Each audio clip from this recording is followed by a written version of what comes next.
ಮಧ್ಯೆ ಏನಾಯ್ತು? ಜೈಲಿನಿಂದ ರೇವಣ್ಣ ಬಿಡುಗಡೆಗೊಂಡ್ರೂ ಕೂಡ ಭವಾನಿ ಅವರು ಮಾತ್ರ ಬಂದಿಲ್ಲ ರೇವಣ್ಣ ಅವರನ್ನ ನೋಡೋದಕ್ಕೆ. ಪತಿಗೆ ಬೇಲ್ ಸಿಕ್ಕರೂ ಕೂಡ ಭವಾನಿಯವರ ಸುದ್ದಿಯೇ ಇಲ್ಲ.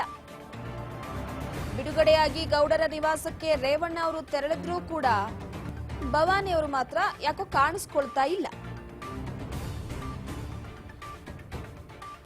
ಪದ್ಮನಾಭನಗರದ ದೇವೇಗೌಡರ ನಿವಾಸಕ್ಕೂ ಕೂಡ ಭವಾನಿ ಅವರು ಬಂದಿಲ್ಲ.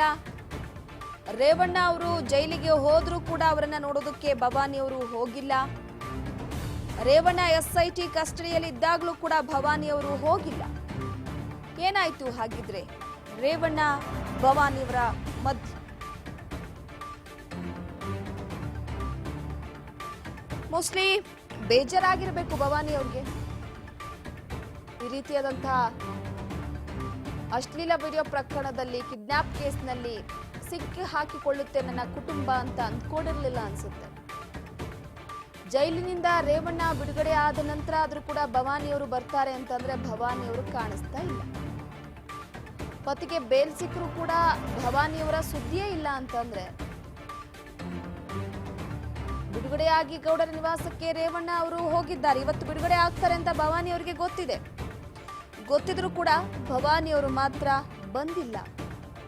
ಪದ್ಮನಾಭನಗರದ ದೇವೇಗೌಡರ ನಿವಾಸಕ್ಕೂ ಕೂಡ ಭವಾನಿಯವರು ಬಂದಿಲ್ಲ. ರೇವಣ್ಣ ಜೈಲಿಗೆ ಹೋದಾಗ್ಲೂ ಕೂಡ ಅವ್ರನ್ನ ನೋಡೋದಕ್ಕೆ ಹೋಗಿಲ್ಲ. ಎಸ್ಐಟಿ ಕಸ್ಟಡಿಗೆ ತೆಗೆದುಕೊಂಡಾಗ್ಲೂ ಕೂಡ ಅವ್ರನ್ನ ನೋಡೋದಕ್ಕೆ ಹೋಗಿಲ್ಲ.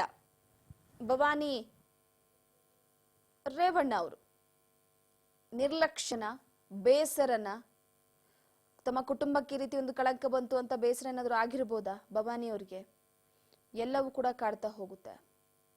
ಭವಾನಿಯವರು ಒಂದ್ ರೀತಿ ಈ ವಿಚಾರದಲ್ಲಿ ಕುಗ್ಗಿ ಹೋಗಿದ್ದಾರೆ ಅನ್ಸುತ್ತೆ. ಅವ್ರಿಗೂ ಕೂಡ SIT ನೋಟಿಸ್ ಅನ್ನ ಕೊಟ್ಟಿದೆ. ಅಪಹರಣದ ವಿಚಾರಕ್ಕೆ ಸಂಬಂಧಪಟ್ಟಂತೆ ಭವಾನಿಯವರು ಕರೆದ್ರು ಅಂತ ಹೇಳ್ಬಿಟ್ಟು ಮನೆ ಕೆಲಸದಾಕೆಯನ್ನ ಕರೆದುಕೊಂಡು ಹೋಗಿರುವಂತದ್ದು. ಈ ಹಿನ್ನೆಲೆಯಲ್ಲಿ ನೋಡುವಂತದ್ದಾದ್ರೆ ಒಂದ್ ಕಡೆ ರೇವಣ್ಣ ಅವರಿಗೆ ಬೇಲ್ ಸಿಕ್ತು ಅಂತ ಒಂದ್ ಕಡೆ ಖುಷಿಯಾಗಿದ್ರೆ, ಇಲ್ಲಿ ಭವಾನಿಯವರು ಬಂದಿಲ್ಲ.